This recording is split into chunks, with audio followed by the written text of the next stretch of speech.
Mes parents ont connu la guerre, ma sœur et moi avons grandi auprès de ma grand-mère. Ma grand-mère avait à l'époque un compagnon qui abusait de moi, qui était malheureusement connu pour des faits pédophiles.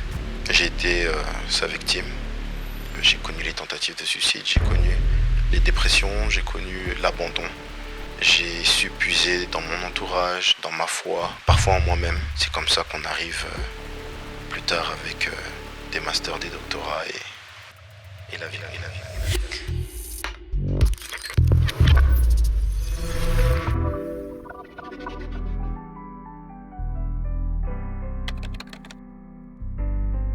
Bienvenue dans Parlons Vrai, le podcast où chaque histoire mérite d'être racontée. Ici, on parle sans filtre, sans masque, sans détour, mais avec le cœur. C'est un podcast où on met l'accent sur des parcours de vie, des histoires, des témoignages, des vérités parfois cachées mais toujours profondes. Et pour ce premier épisode, que j'intitulerai un peu La Genèse, je souhaite qu'on commence par chez moi, donc par ma maison on va dire, avec mon premier invité qui me fait l'honneur d'être là, de m'accompagner dans cet exercice, mon mari, Nathan. Bonjour. Nathan, bienvenue. Merci beaucoup. Ça fait un peu bizarre de te dire cela, parce que on vit ensemble, on va dire, mais bienvenue dans mon espace, mon cocon. Tout à fait. Merci qui est beaucoup. Parlons Vrai. Merci de m'inviter. Alors Nathan, pour ce premier épisode, est-ce que tu peux te présenter à nos auditeurs ? Bonjour à tous, Nathan Kalonji.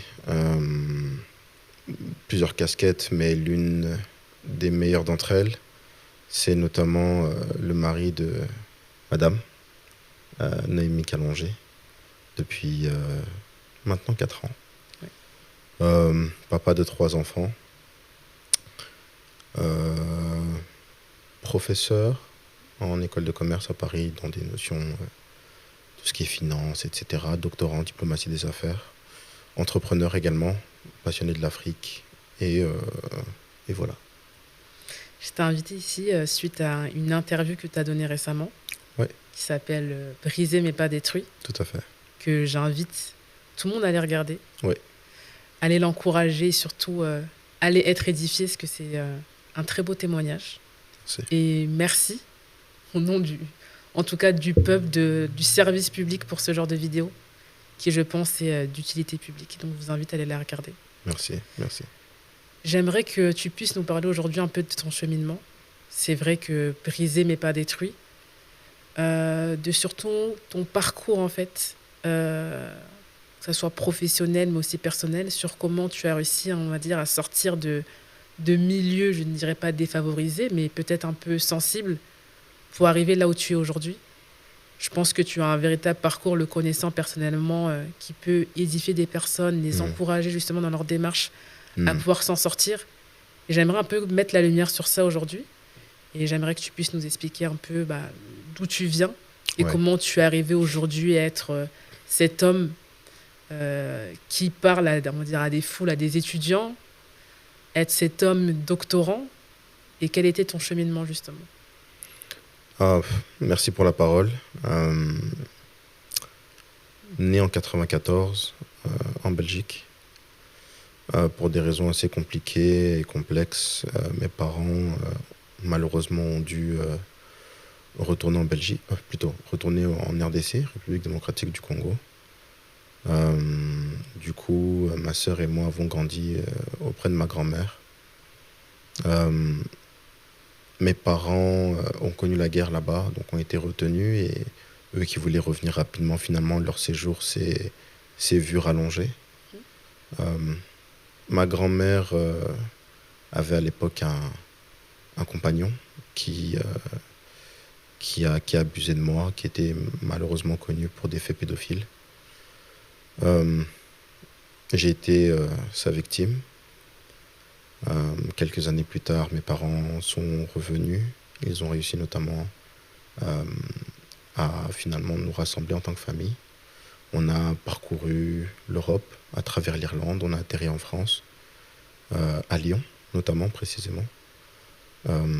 avec, on va dire, très tôt, dans les débuts des années 2000, dans une banlieue lyonnaise, malheureusement connue, Vénissieux. Et là-bas, voilà, de fil en aiguille, bon, on a connu les réalités hein, de cet environnement. Quelles Euh, sont ces réalités, justement? Parce que peut-être que certaines personnes ne connaissent pas Vénitieux, mais d'un point de vue peut-être assez bref, en tout cas, sur ces réalités euh, dont tu parles. pour donner un ordre d'idée, si je dois faire un bilan, quand je regarde le rétroviseur, j'ai quelques amis qu'on a enterrés déjà très tôt, hein, dès le collège, parfois même le lycée.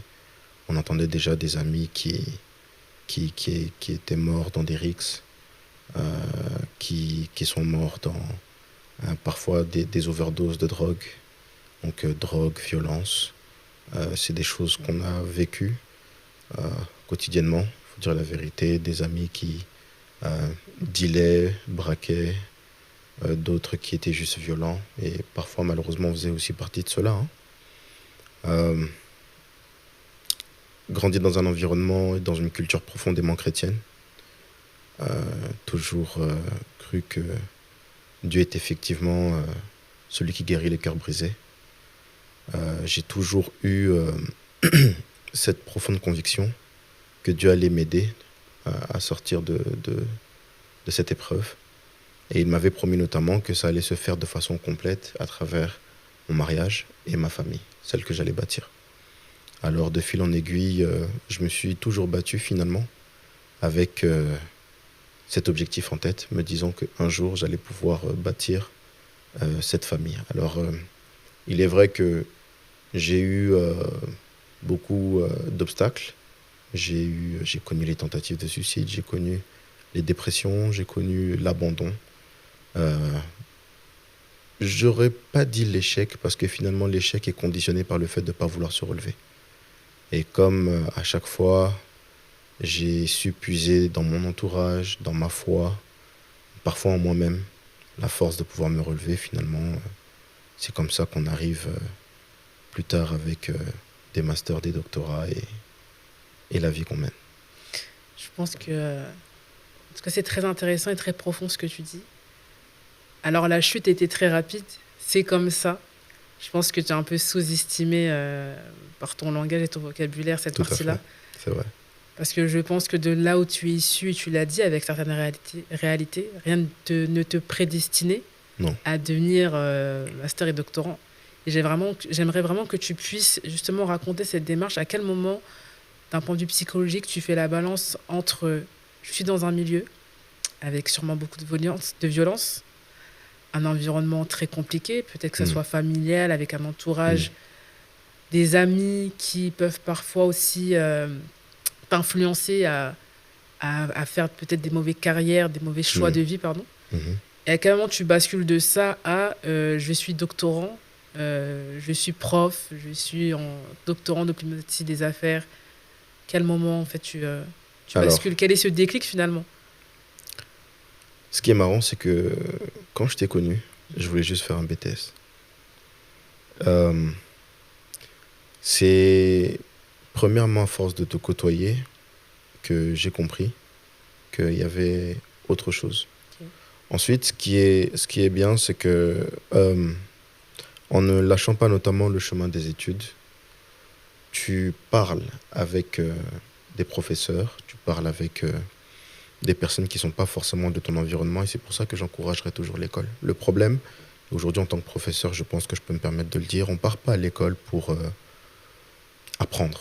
Je pense que cette mission-là est dépassée. Aujourd'hui, à l'ère de l'intelligence artificielle, à l'heure de ChatGPT et consorts, je pense que l'une des principales raisons pour laquelle on doit aller à l'école, c'est le réseautage. Ok. Lorsque je pense aux mentors que j'ai eus, notamment dans le business, que des anciens professeurs qui sont devenus aujourd'hui, comme je l'ai dit, des mentors et voire même des amis, je me suis rendu compte qu'avec mon background social, euh, un noir, barbu, costaud, issu des quartiers, aujourd'hui, le seul moyen et finalement le seul environnement plausible à une relation avec mes mentors, c'était l'école. Voilà pourquoi j'en profite d'ailleurs pour passer ce message. Toutes les personnes notamment tous les jeunes qui peuvent me suivre, toutes les personnes qui sont issues peut-être de certains milieux défavorisés, ne lâchez pas l'école.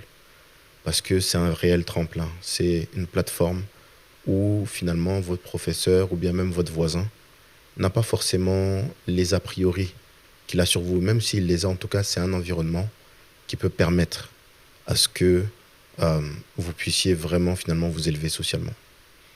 Alors, pour revenir à notre discussion, euh, en parlant notamment avec Yann Corns, que je salue s'il voit cette vidéo, c'est à ce moment-là que je me suis rendu compte qu'il y avait plus, qu'il y avait plus que ce que je savais. Et l'un des grands problèmes que je pense nous rencontrons dans nos quartiers, c'est l'ignorance. J'étais un élève quand même assez brillant, je ne vais pas le cacher, j'avais des facilités par rapport à l'école. Mais lorsque je parle d'ignorance, il y a un épisode qui est assez marquant dans ce que je vais dire. À l'époque, en 2000, je passe mon bac en 2012, j'ai des résultats qui me permettent notamment, grâce à ce qu'on appelle la discrimination positive, de pouvoir être exempté des concours d'entrée dans les grandes écoles de Paris. Et lorsqu'on me dit, voilà Nathan, tu risques de rentrer en prépa Sciences Po Henri IV notamment, grâce à tes résultats, est-ce que tu veux y aller? Moi, je me retrouve à dire, mais c'est quoi ce truc d'intello, ça sert à rien. Ok. Aujourd'hui, avec du recul, je regrette. Le conditionnement. Forcément, le conditionnement, l'entourage, l'environnement et l'ignorance. L'ignorance. Alors aujourd'hui, c'est plus vraiment le cas, mais j'ai appris que Sciences Po existait en master. J'ai appris que Polytechnique, existait en master. Et il y en a beaucoup dans ces milieux-là, dans nos familles même, qui malheureusement sont juste ignorants en fait. Ils sont juste ignorants. Mais est-ce que justement, ça serait pas un peu la réponse facile, hein? J'essaye un peu Mhm. de mettre, en tout cas, d'essayer de comprendre un peu le raisonnement. Mhm. Est-ce que ça ne serait pas trop facile justement de dire que c'est dû à l'ignorance? Parce qu'aujourd'hui, on sait que parfois dans les quartiers un peu difficiles, Mhm. il y a aussi on va dire, le corps professoral qui est là, qui essaie de justement un peu banaliser ce genre d'informations, ce genre d'école, sur aider les élèves justement à pouvoir accéder à d'autres formations. Est-ce que ce n'est pas aussi en grande partie le conditionnement? Le conditionnement, c'est-à-dire l'entourage aussi dans lequel on est, qui maintient justement un peu cette bassesse, on va dire. Alors, une bonne communication est basée sur 2 éléments. La première chose, c'est l'émission du message. Et ensuite, la deuxième chose, c'est notamment la réception du message. On peut avoir un excellent message qui est émis, mais s'il y a un problème au niveau du récepteur, c'est très compliqué. Aujourd'hui, je ne suis pas de ceux qui jettent l'opprobre sur l'éducation nationale, même si on peut toujours s'améliorer. Mais ce que je dis également, c'est que nous avons, malheureusement, par le conditionnement, par la socialisation, nous avons du mal à capter des messages, notamment, pour pouvoir nous élever socialement. Et puis, il faut dire aussi la vérité, c'est que la preuve par la théorie est toujours moins efficace que la preuve par la pratique, par le pragmatisme. Une personne qui a grandi dans un milieu défavorisé, quel est cet entourage ou quel est finalement cet exemple pratique, pragmatique qu'il a devant lui de savoir que les études, ça fonctionne. On n'en a pas.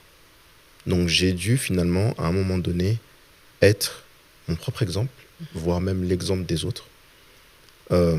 Et pour même aller plus loin, j'ai dû changer d'environnement.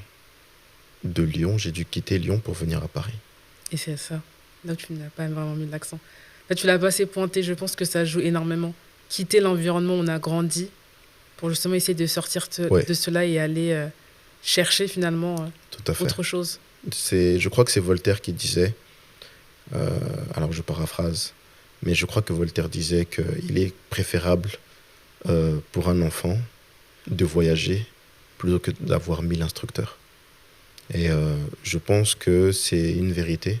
Je pense qu'on apprend beaucoup plus par la pratique, par le voyage, par le détachement finalement à son origine sociale, que par des cours, etc. Et je le dis, je le répète, si je n'avais pas quitté Lyon certainement que je n'aurais pas été l'homme que je suis aujourd'hui. Wow. Ouais. C'est, c'est fort. Et finalement, donc, tu es à Lyon, Ouais. milieu un peu défavorisé, avec, Hmm. on va dire, disons-nous, comme on dit, parlons vrai, Bien sans sûr. détour, avec Tout le à fait. quartier aussi qui est autour, C'est ça. l'environnement, le contexte, La street. la street. Tu arrives à Paris, Ouais. tu découvres un nouveau monde finalement. C'est ça. Et donc tu évolues, du coup, de quelqu'un qui voulait uniquement faire un BTS, tu as un master. C'est ça. Tu vas chercher plus en allant chercher ce doctorat. Ouais. Et quelle est la plus grande difficulté quand tu arrives à ce niveau-là, de se dire que je suis dans un environnement, je suis sorti de cela, et je vais chercher aussi, on va dire, mes collègues, mes anciens amis, mon ancien entourage, justement, à sortir de cela. En fait, quelle est la difficulté à ce niveau-là? Parce que tu continues d'être avec eux, tu continues d'avoir des interactions avec eux, mais en côtoyant un autre monde. Eh ben justement, c'est le grand problème. C'est le syndrome du Messie. C'est-à-dire que j'ai quitté cet environnement. Alors, dans un premier temps, euh, Booba disait, c'est pas le quartier qui me quitte, c'est moi qui quitte le quartier. Euh, dans un premier temps, moi, j'ai quitté le quartier, mais le quartier ne m'avait pas quitté. J'avais toujours des automatismes, j'avais une façon de m'exprimer. Alors, aujourd'hui, ça peut paraître choquant, hein, mais on peut switcher. On peut switcher, passer de l'autre côté. Mais effectivement, le quartier était encore en moi pendant longtemps. J'étais pas socialisé finalement aux différents codes en entreprise, les différents codes dans des milieux finalement qui n'étaient pas les milieux que j'ai connus. Euh, Ensuite, lorsque j'ai compris notamment ces réalités, j'ai dû m'adapter. Je crois que c'était Audemars Piguet qui disait on change puis on s'adapte. C'est deux choses qui sont différentes. Euh, et ensuite, lorsque j'ai découvert finalement presque l'Eldorado des études, du monde parisien, j'ai voulu le partager à, à mes compères, j'ai voulu le partager à mes pairs, à ceux avec qui finalement j'ai galéré. Et triste était de voir que le message n'a pas été perçu comme je le voulais. Certains disaient que j'étais orgueilleux, certains disaient que non, finalement, ça sert à rien. Et au final, sur peut-être 10 personnes de mon entourage, je peux me rendre compte qu'il y en a peut-être une ou deux qui ont saisi ce que je voulais dire par là. Et en fait, la finalité, c'est qu'au début, on fait quitter le quartier de soi. Ensuite, on essaie de tirer certaines personnes avec nous. Mais in fine, on se rend compte que, un peu comme à l'instar d'une fusée, pour aller dans une autre étape, eh ben, on se détache complètement. Et du coup, ça a été le passage difficile mais nécessaire de la coupure avec certaines relations. Et moi qui avais à l'époque beaucoup d'amis, eh ben, je me suis retrouvé avec des amis que je peux compter sur les doigts d'une main. Est-ce que cela a été difficile malgré que nécessaire? Cela a été très difficile malgré que nécessaire. La vie après que j'ai vécu m'a appris parfois que on ne fait pas ce qu'on veut, mais on fait ce dont on a besoin, on fait ce qui doit être fait. Et surtout lorsqu'on a des objectifs, lorsqu'on a des standards de vie que l'on s'impose, que l'on veut pour nos enfants, que l'on veut pour notre futur, pour soi aussi quelque part, ben, on se rend compte qu'il y a un prix à payer et ce prix-là, ben, parfois c'est la séparation, c'est l'isolement, c'est en anglais on dit dedication, c'est vraiment la dédicace à une cause et cela a un prix. Et qu'est-ce que tu pourrais dire à ce Nathan finalement, qui était en Belgique, on va dire toute cette phase à Nathan petit, Nathan de ton enfance? C'est intéressant que tu me poses la question parce que j'ai le petit garçon qui était en moi s'est toujours senti injustement attaqué, incompris. Et la seule personne au début à qui il pouvait se confier, c'était un hypothétique futur, Nathan. Et ce futur Nathan aujourd'hui est là, construit, bel et bien réel, réparé, Et ce Nathan construit peut dire à ce petit enfant que tu peux aller te reposer. Tu peux aller te Waouh. reposer parce que euh, tu as combattu, tu as été courageux jusqu'au bout. Tu as souffert, on reconnaît ta souffrance, on n'oublie pas, on ne l'oubliera pas. Mais maintenant, tu peux te reposer. Tu peux passer à autre chose. Tu peux juste aller souffler, on ne t'oubliera pas, comme je l'ai dit. Mais tu peux maintenant te reposer, aller souffler. Et c'est à moi maintenant de prendre le relais. C'est à moi de prendre le relais. C'est à moi de prendre le relais parce que je suis un homme marié maintenant. C'est à moi de prendre le relais parce que je suis père d'enfants. C'est à moi de prendre le relais parce que euh, j'ai le monde à conquérir. C'est à moi de prendre le relais parce que il y a des gens qui comptent sur moi. Et lui aussi compte sur moi. C'est ça. Est-ce que tu penses que dans ton cheminement, le Nathan d'aujourd'hui Ouais. sera peut-être amené à évoluer ou faudra et peut-être à changer, à shifter, comme tu as pu le faire pour le Nathan finalement de ton enfance, qui n'est pas si loin que ça finalement. Il n'y a pas longtemps, tu m'as fait écouter un podcast. Et dans ce podcast-là, il y a une chose qui m'a frappé, c'est notamment le fait que parfois on s'empêche d'aller à d'autres étapes parce que on se bride finalement par le nous d'avant qui nous avait permis d'arriver jusque-là. Et aujourd'hui, c'est une possibilité envisagée que de pouvoir à un moment donné sortir de ma coquille pour grandir, muer finalement tel un serpent pour laisser place à une plus grande créature. Waouh. Merci pour cette discussion. Et quel conseil tu pourrais donner à une personne qui traverse des moments difficiles, qui souhaite justement s'élever, sortir de cela, mais qui se sent encore rattaché à, on va dire, à son entourage, son Ouais. environnement qui le maintient justement dans ça. La plus grande force que vous puissiez avoir, c'est la force qui est là. C'est la force mentale. Travaillez votre esprit. L'esprit se travaille de différentes manières. Ça peut être par le sport, ça peut être par la spiritualité, ça peut être par une certaine discipline, pardon. Mais ce que vous devez savoir, c'est que rien de précieux ne se fait sans choc. Les chemins difficiles par lesquels vous passez, c'est notamment la preuve que vous êtes en train de devenir meilleur. Encore faudrait-il que vous puissiez le prendre du bon côté et surtout faire les bons choix. Gardez en tête un objectif, ne l'oubliez pas, réveillez-vous en y pensant, dormez en y pensant et un jour vous allez voir que vous allez y arriver. Faut pas lâcher. Si je switch un peu avec le Nathan d'avant, soyez déter. Soyez déter, lâchez rien et ça paiera. C'est tout ce que je peux dire. Merci beaucoup Nathan. Merci Noémie. Qu'est-ce que tu peux nous souhaiter pour ce premier épisode, cette première série, cette première saison de ce podcast? Le premier épisode d'une très longue série avec des intervenants qui seront encore meilleurs que moi. Wow. Une présentatrice qui sera encore meilleure qu'aujourd'hui. Et puis voilà. Merci encore pour cette discussion. Merci à toi. Sans détour. Sans détour. Merci encore à vous qui nous avez écoutés, qui avez écouté Parlons Vrai. C'est un premier épisode, donc tout n'est pas parfait. N'hésitez pas à commenter, partager justement vos éléments d'amélioration. Et surtout, partagez-le à une personne qui en a besoin. Merci encore. Et la suite, rendez-vous au prochain épisode.